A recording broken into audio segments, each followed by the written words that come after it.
අනේ ප්ලීස් ඔය ප්‍රශ්න මයෙන් අහන්න එපා. දැන් අනේ ප්ලීස් තමයි වෙලා තියෙන්නේ. දැන් ඔබතුමාට මම අනේ ප්ලීස් කියද්දි කොච්චර හිතන දුරන්නේ. රටේ ජනාධිපතිවරයා වෙලා අනේ ප්ලීස් කියන මේ අපහාස කරන විපක්ෂ නායකයට. මම දන්නේ අනුරසානායක මහත්තයාගේ තිබර වැදගත්කම කොහෙට ගියාද කියලා. සමහරට මේක මානසික ආතතිය මේක ප්‍රෙෂර් එක වෙන්න පුළුවන්. පිළිගන්නවා. ඒකයි සජිත් ප්‍රේමදාස කිව්වේ මේ කටයුතු කරන්න. මට පුළුවන් දේ කරන්න. පුළුවන් දේ තමයි කරේ ජාත්‍යන්තරයට කතා කරා. වෙච්ච ගමන් කොමසාරිස්වරු තානාපතිවරුන්ව හමු වුණා. හමු වෙලා අපේ පක්ෂයට මේ ආණ්ඩු පෙරලන්න යන්නේ අපි පක්ෂ අරමුදලට කීයක් හරි දෙන්න කියලා කිව්වේ නෑ. ඒ අය දෙන්නෙත් නෑ එහෙම.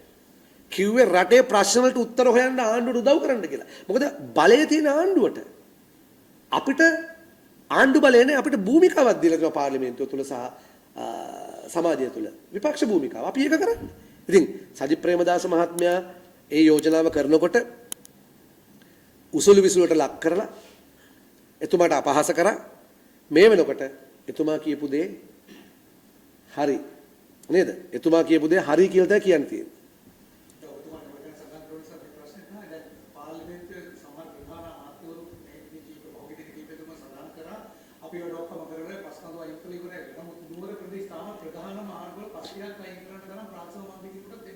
ඔව්.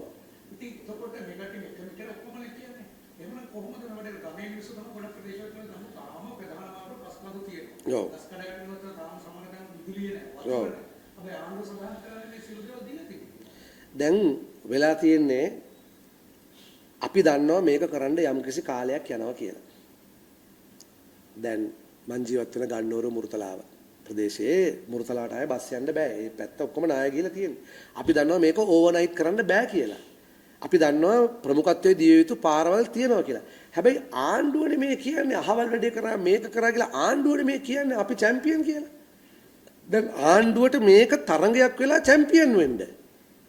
තේරෙන්නේ නැද්ද ඒක? දැන් මට දැන් කොත්මලේ වැලි ගඟට ගිහිල්ලා බලන්න. ඒ මිනිස්සු පිරිසක් ඉන්නවා කණ්ඩත් නෑ. අද උදේත් මට කතා කරා. ගම්පල හෙලසිරි ගමට ගිහිල්ලා බලන්න. යටිනුවර නාඩි තලාවට ගිහිල්ලා බලන්න. මගේ ආසනයේ තෙල්දිනිය රංගලට ගිහිල්ලා බලන්න. මැදදුම්බර බඹරබැද්දට ගිහිල්ලා බලන්න. ඉතින් ප්‍රමුඛතාවයක් අරගෙන කටයුතු කරන්න අපිත් උදව් කරන්නම් කියලා කිව්වට අහන්නේ. මොකද මෙයාලා කැමති නෑ විපක්ෂයත් උදව් කරා කියන ක්‍රෙඩිට් එක දෙන්න. පාරක පස් තිබ්බහම යන්න බැරි වෙන්නේ විපක්ෂයේ මහේෂ් සේනායකටවත් සජිත් ප්‍රේමදාසට විතරක් නෙමෙයි අපිටත් යන්න බෑ එයාලා ගයටත් යන්න බෑ මේ රටේ මධ්‍යහත්ව හිතන මහ ජනතාවලට යන්න බෑ අපි කවුරුත් කිව්වේ නෑ මේ ඔක්කොම එකවර කරපල්ලා කියලා අපි හිටියනම් ඔය විතරයි අපි ප්‍රයොරිටයිස් කරනදී අපි දන්නවා පළවෙනිටම ආර්ථික මර්මස්ථානය ආර්ථික දුවන්න ඕනේ තැන් ටික තමයි පළවෙනිටම හදන්න ඕනේ ඊට පස්සේ ජෙනරල් ට්‍රේඩ් එක ගොඩර ගන්න ඕනේ මොකද කඩහිමියට කඩේ කරගෙන යන ක්‍රමයක් හදන්න ඕනේ අපි ආණ්ඩුවට මේ බර තැබුම තිබ්බේ සතියක් අපි කටවහගෙන හිටියනේ. දැන් සතිය කටවහගෙන ඉන්නකොට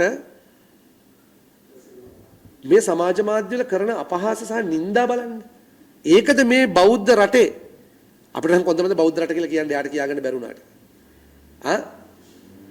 අපිට නම් කොන්දපණ තියෙනවා කියන්නේ. බෞද්ධ රටේ නියම බෞද්ධයෝ අපි. නින්දා අපහාස කරන එකද ආණ්ඩුවේ වගකීම? හරි අපි නින්දා අපහාස කරමු කියමුකෝ. ආණ්ඩුව කරන්න ඕනේ. පාස්කුවේදී කොහොමද යාපාලන ආණ්ඩුව හැසුරුනේ? වරද්දක් වුණා කිව්වා. රනිල් වික්‍රමසිංහ ජනාධිපති අගමැතිවරයා ඒ වෙලාවේ වක්කීම් බාරගත්තා. පක්ෂේ නියෝජනායක විදිහට හිටපු සජිත් ප්‍රේමදාස මහත්මයා කිව්වා අපේ ආණ්ඩුවේ වක්කීමක් තියෙනවා. නමුත් පාස්කුවේ වුන් දෙන්නට චෝදනාවක් ආවේ නැහැ. මෛත්‍රීපාල ජනාධිපතිතුමාට චෝදනාවක් ආවේ විධායක තීන්දුව ගත්තේ නැහැ කියලා. ඒකෙත් කොටසක් රාජ්‍ය සේවකගේ account එකෙන් දැම්ම සමහර කට්ටිය බේරුණා. ඒහා සමාන සිදුවීමක්. ඒ නිසා අපි ආණ්ඩුවට කියන්නේ මේ තෙරපුම දෙන්නේ තමුන්නාන්සලත් එක්ක දෙන පුද්ගලික තරහකට වෛරයකට නෙවෙයි. තමුන්නාන්සලා යන මාර්ගයෙන් අපි ඔක්කොම අමාරුවේ වැටෙනවා. ඒකයි මේ කියන්නේ.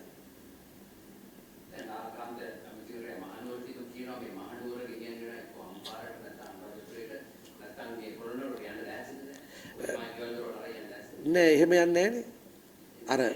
නෑ අපි අර මේ ගලෙන් උඩ ඉන්න මිනිස්සුනේ. දැන් මම එකක් දැක්කා හිතන් ඇති නුවරයි දල්දා හාමුදුරුවෝ යාලා හිතන තැන් වලට අරන් යන්න. එයාලා එහෙම හිතාගෙන ඇති. දලනා හාමුදුරුවන්ව අනිසි ලෙස දේශපාලනට භාවිතා කරද්දී මේ අවුරුදු අප්‍රේල් මාසේ මම මෙන්න මෙතන කිව්වා. අපේ පක්ෂයේ සමහර අය ඕක හරි සංවේදී ඕක පොඩ්ඩක් පරිස්සමෙන් කියලා. හැබැයි මං කියපේක ඇත්තක් වුනේ නැද්ද? මේ දලදා හාමුදුරුවන්ව විශ්වාස කරන ඒ සෙවණේ හැදිච්ච අපි කිව්වා මේ කරන්නේ මරි දේශපාලන වැඩක් කියලා. ලාල්කාන්ත මහත්තයා කියනවා මම දැක්කා NBR එකකින්ද මේ වැඩ කරන් යන්න බෑ කියලා. පැවතිච්ච ආණ්ඩුව NBR එකත් එක්ක වැඩ කරානේ. NBR එකේ වැරද්දක් තියෙනවා වැරද්ද හදාගන්න අපි යෝජනා ගේන්නම්. දැන් විපක්ෂනේ යෝජනා ගේන්නේ. විපක්ෂය තමයි යෝජනා ගේන්නේ. ආණ්ඩුව යෝජනා ගෙනාපුවා මේකට බැනලා තව දවස් දෙක තුනකින් වෙන නමක් දාගෙන එතෙන්ට එනවා. එයා කියනවා NBR එකත් එක්ක වැඩ කරන්න බෑ. දැන් තමන්ගේ ආණ්ඩුවේ වැඩ කරන රාජ්‍ය සේවකයා විශ්වාස නොකර ඒ රාජ්‍ය සේවකයට ඇඟිල්ල දික් කර ග්‍රාම සේවක මහත්තයාට ග්‍රාම නිලධාරි මහත්මයාට සමාවෙන්න තරවටු කරමින් ප්‍රාදේශීය ලේකම්තුමාට ලේකම්තුමියට ගර්ජනා කරමින් ආපදාවකට මිනිසුන්ගෙන් උදව් ඉල්ලන්න පුළුවන්. ඒ මිනිස්සු බයයි. ඒ බය මොකද? මේ කරන තර්ජන ගර්ජන නිසා. මේ ආණ්ඩු කරනවා කියන්නේ රාජ්‍යයක් කරනවා කියලා කියන්නේ මේ ඉරක් ගහලා ඉර කෙලින් ඵලයන් කියන එක නෙවෙයි. ඒක කතාවට ලස්සනයි. අර පරණ සාම්ප්‍රදායික කතාවක් කියනවා අර ගඟේ ගහගෙන ගියපු ස්ත්‍රිය අරගෙන දූෂණය කරොත් හරිද නැද්ද කියලා මතයක් තියෙනව නේද? දැන් අපිට අහන්න වෙන්නේ ගඟේ ගහගෙන ස්ත්‍රියක් යනකොට ඒ කොට්ටාසේ ග්‍රාම නිලධාරිතුමා හිටියොත් අනිත් පැත්තේ අපි හිතමුකෝ රජයට අයිති කඹයක් තියෙනවා. දැන් ග්‍රාම නිලධාරිය කඹය අරන් ගඟට පැනලා අර ස්ත්‍රියව බේරගන්න එක ලොකු ප්‍රශ්නයක්. ඇයි? කඹේ අයිති එකා කියනවා ග්‍රාම සේවක ග්‍රාම නිලධාරිය මගේ කඹේ ගත්තා. ඊට පස්සේ ආණ්ඩුව එකෙන් අහනවා ඔයා කොහොමද වතුරට පැන්නේ අහවල් අමාත්‍යාංශ කඹේ අරගෙන? ඒක නෙමෙයි වෙලා තියෙන්නේ. අපි රාජ්‍ය සේවකයෝ අපිට කතා කරලා උන්ගේ පීඩනය අපිට කියනවනේ. ඉතින් මරි මෝල් නැත්තම් සමාවෙන්න අපි මෙහෙම කතා කරලා නැහැ. 28 වෙනිදා නිවාඩුවක් දෙයිද? 27 පොය දවස 28 වෙනිදා සමාවෙන්න. 26 පොය 27 නිවාඩු 28 නේද? හරි? ඉතින් මේ නිවාඩුවක් දුන්නා. මේ ප්‍රශ්නේ බරපතලකම අපිට තේරෙනවා අපි මේ ප්‍රදේශවල ඉන්න නිසා මිනිස්සු කතා කරන්නේ අපිට. ප්‍රශ්න වලින් තෙරපිච්ච මිනිස්සු දැන් අද උදේනකොට යටිනුවර පෙරදිනිය යට වෙච්ච පිරිසක් කිව්වා මෙට්ට ගෙනත් දෙන්න කියලා. ඉතින් මට මෙට්ට ගෙනත් දෙන්න වසන්ත ඇමතුමාගෙන් මට කියන්න තියෙන බිට්කොයින් ටිකක් විකුණලා මෙට්ට වලට සල්ලි දෙන්න කියලා. වෙන මොනවද මම කියන්නේ? නේ වෙන මොනවද අපිට කියන්න තියෙන්නේ? ඊටාම කනගාටුයි ජනතාවට වෙලා තියෙන දේවල්. සහ මේකට ගිරේට අහුවෙච්ච පුවක් ගෙඩි අපි. නෑ මේනියාවක් නෑ එච්චර. මේනියාවක් නෑ. ඒක මේනියාවක් නේ. නෑ. එහෙම කිසිම දෙයක් වෙන්න ඕනේ නෑ. එහෙම කිසිම දෙයක් අපිට අවශ්‍ය නෑ. ඕක නෑ ඉතින් ඒක හීනමානය සහ දැනුම් තේරුම් කමනේ. දැන් ওই වගේ එකක් මහේෂ් සේනායකගෙන් පිට වුණා නම් කොහොමද? මම මාලිමාවේ සහෝදර මිත්‍රයෝගෙන් ඉල්ලනවා ඒ පොළොන්නරුවේ රාජ්‍ය නායකයා සහ මම මේ කියන එක දාන්නකො.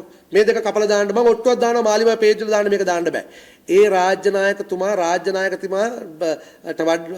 නෙවෙයි අර ජනාධිපතිතුමා කියපු මොන පයන්නෙන් පටන් ගන්න වචනයක් කිව්වේ. ඒකට ගැලපෙන්නේ නැත්නම් පාපිසද මොකද්ද කිව්වේ?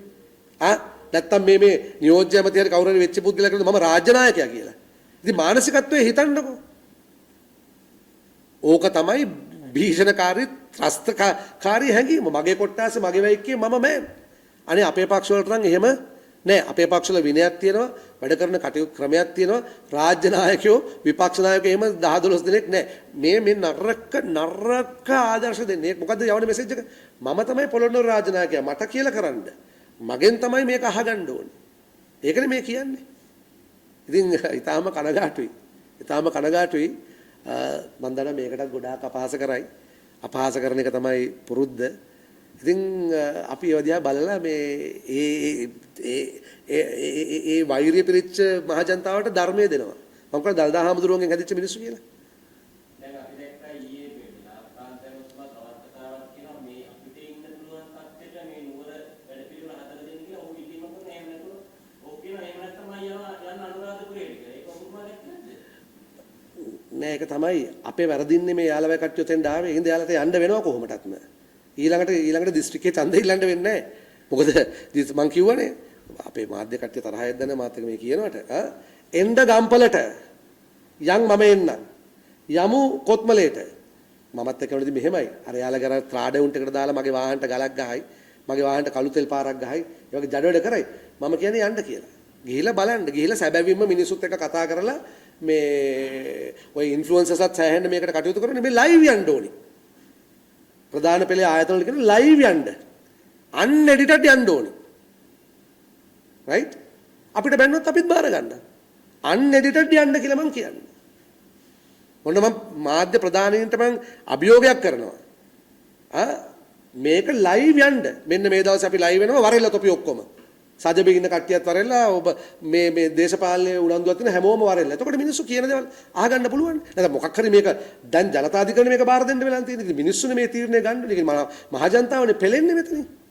ඉතින් මම හරි ප්‍රිය කරන දේශපාලඥයෙක් ලාල්කාන්ත ඇමතුමා ඒකට පොඩි කැලලක් දාලා වෛරල් කරන්න පොඩි එකක් තියෙන මේ කැලල මම දෙනවා A5 එකට දෙන්නේ.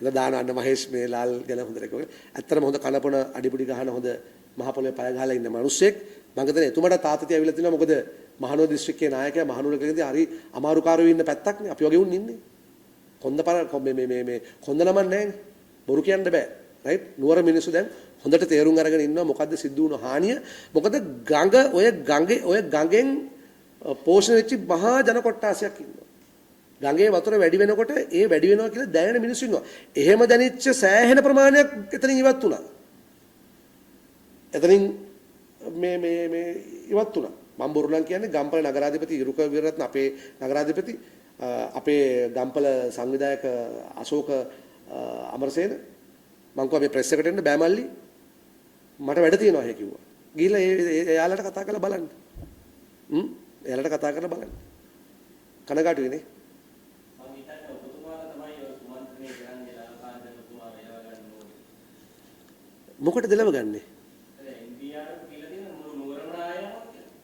දැන් NBR එක දැන් කියන්න බයන්නේ නිශ්චිත දෙයක් කාලගුණ අනාවැකියක් වෙදර් ෆෝකාස්ට් නේ කාලගුණ නියෝග වෙදර් ඕඩර් කියලා එකක් නැහැනේ දැන් කාලගුණ අනාවැකියක් කියපු මිනිහම චූදිතය කරනවා නම් අනාවැකිය අහන් හිටපු විපක්ෂය චූදිතයෝ කියලා කියනවා නම් ඒ අනාවැකිය දැකලා ව්‍යසනයක් වෙනවා කියනකොට කලබල වෙලා අපි කතා කරලා සර් මොන හරි කියන්න කියලා අපි කියලා බල කරලා අපි කතා කරලා සජිත් මහත්තයා ඉන්න දුන්නේ අපිට කොහෙද ඉන්නේ අරහෙ යන්නේ නැද්ද මෙහෙ යන්නේ නැද්ද නුවර සෙට් එකකෝ එහෙම අපිට තග දැම්මේ අපේ බොස් කොළඹින්ද ඵලයල්ලා ගමට කියලා එහෙම හොයලා තමන්ගේ පක්ෂය මෙහෙवला පාර්ලිමේන්තුවට ගිහලා අපි ඔක්කොගේම අදහස් අරගෙන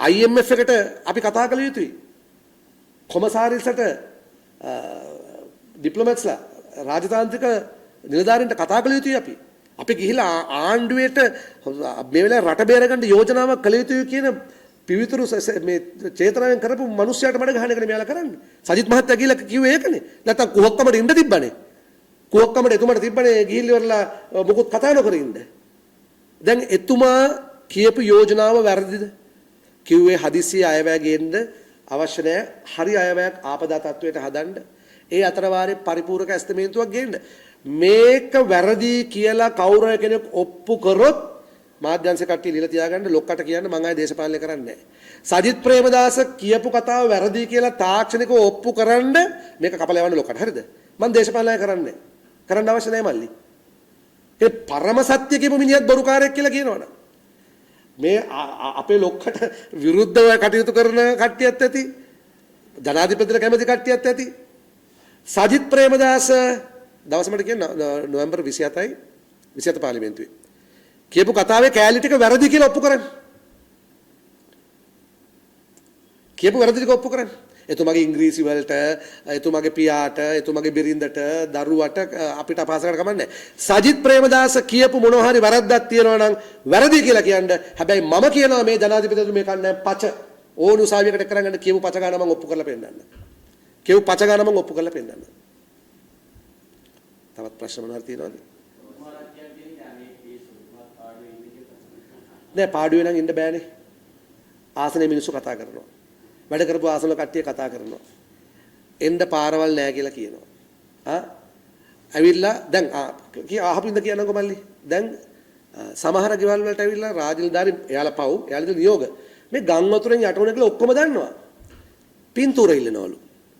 දැන් ඔය හැමෝටම ස්මාර්ට්ෆෝන් තියෙනවලු. නෑ හිතලා බලන්න මේ ගම්වල එහෙම නෑ. හැමෝටම ස්මාර්ට්ෆෝන් නෑනේ.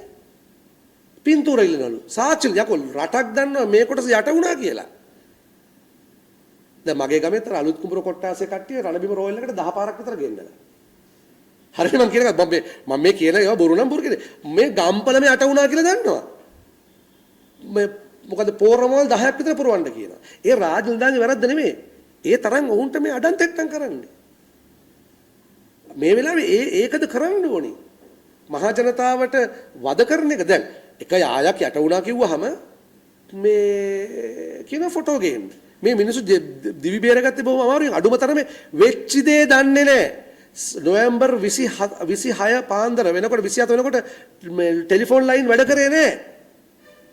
දැන් අපි හාන්ස් විජේ සූරිය මැතිතුමා ඉන්නවා. මම හිතා එතුමා හිටපු ඩයලොග් එක ආයතන නේද? එතුමා උපදේශකවරයෙක්. ඒ ආයතනයේ මේවා වැඩ කරේ නැහැ. මොබිටෙල් එකේ වැඩ කරේ නැහැ. මොබිටෙල් මම හිතන්නේ යම් ප්‍රමාණයට වැඩ කරා. ලයිට් ඔක්කොම කරන්නේ නැති වුණා. ඉතින් මිනිස්සුන්ගේ මේක charge කරගන්න ඉතින් අහනවලු කො ෆොටෝ කියලා. ඉතින් ඔහොමද ආණ්ඩුව නියෝග දෙන්න ඕනේ. අගතිරපත් වෙච්ච මිනිස්සුන්ට ඕකද කියන්නේ මිනිස්සුන්ගේ එච්චර විශ්වාස නැද්ද? ඇස් දෙකට දැකපු මේ ප්‍රධාන මාධ්‍යයේ ගියපු මේ වාර්තා වෙච්ච වීඩියෝ එක විශ්වාස නැද්ද කියලා අපි අහන්නේ. මම වැරදිද මල්ලි? දැන් අනේ ප්ලීස් කියනවලු. නේද ඒකනේ වෙලා තියෙන්නේ. නේ මම කියන්නේ මේක මම මේ විහිළුවක් කරනව නෙවෙයි. මේ බර මේ මිනිස්සු අපිට කතා කරලා කියනවා මැතිතුමනි. මේ මිනිස්සු කියනවා මේක මේව කරලා අනේ මම කියන්නේ මේක විහිළුවක් කරගන්න එපා කියලා. ඔබතුමාලා නෙමෙයි ආණ්ඩුවට. සහ මේක ද්වේෂසහගත කෝපය මේ ප්‍රචාරය කරන තලක් කරගන්න එපා. මිනිස්සු අමාරු වෙట్లా ඉන්න වෙලාවක අපි හැමෝම එකතු වෙලා මිනිස්සුන්ගේ ප්‍රශ්න වලට උත්තර හොයමු කියන යෝජනාව මම ඉදිරිපත් කරනවා. බොහොම ස්තුතියි. නෑ මම සමග ජන බලවේගනේ. නෑ එහෙම ඕනේ නෑ. එයා මල් පැලනේ. මල් පැල. ඔය මල් කිව්වහම ඉතින් මල් වල වර්ගයක් තියෙනවා. අර හඳට යන පාවිච්චි කරන මල් එකක් තියෙනවා සමහරට ඒක බීලා හිටියක් දන්නේ නෑ. හරිද? දැන් මම කියන්න දෙපේ. මොකද නුවර හිතන් ඉන්නවනේ නිකන් මේ යාලා වගේ මේ මිනිස්සු ඉන්නේ කියලා. ඕක තමයි දෙන්න තියෙන එකම උත්තරේ. නේද? මං කියන්නේ මේ රට අපි කිසි කෙනෙක් විනාශ කරන අයට කිසි කෙනෙකුට අපි සම්මාදන් විය යුතු නැහැ. අපේ රජයක් වුණත් අපේ ආණ්ඩුවක් වුණත් මේ විදිහට වගකීම් විරහිතව කටයුතු කරොත් අපි තමයි පළවෙනිට එළියට බහින්නේ. අපි තමයි එළියට බහින්නේ. ඒක අපි ක්‍රියාවෙන් ඔප්පු කරා. පාස්කෝ යහපාලනේ සිද්ධ වුණා. අපි විපක්ෂත් එක්ක රණ්ඩු කරන්න ගියේ නැහැ. එහෙනම් පාස්කෝේ ලොකුම පනිෂ්මන්ට් එක කියන්නේ සජිත් ප්‍රේමදාස. 2019 මේ ඡන්දය පරදිනවනේ. සජිත් ප්‍රේමදාස කරලාද? මම මේක මෙච්චර කල් කිව්වේ නැහැ. දැන් මාධ්‍යවේදී තුමාලට මම පොඩ්ඩක් අස්පාදන්නේ. 2019 සජිත් ප්‍රේමදාස මහත්මයා ඡන්දෙ ඉල්ලලා පරදුනා. ඒ පරදුනේ යහපාලන ආණ්ඩුවට තිබෙ විරෝධය. යහපාලන ආණ්ඩුවේ එතුමා හිටිය නිවාස ඇමති විදියට. එහෙමනම් කොහෙවත් යන හැම එකක්ම මේ මිනිස්සුගේ පිටින් යවන්නේ. ඒකයි අපි මේ යථාර්ථවාදීව කතා මම අභියෝගයක් කරා. එතුමා මේ වෙලාවේ කතා කරපු දවල් පාර්ලිමේන්තුවේ වැරදි නම් වැරදි කියලා ඔප්පු කරන්න මම කියන්නම් ආණ්ඩුව කරපු ප්‍රකාශ කොච්චර වැරදිද කියලා. බොහොම ස්තුතියි තමුන්නාසලාගේ කාලය වෙනුවෙන්.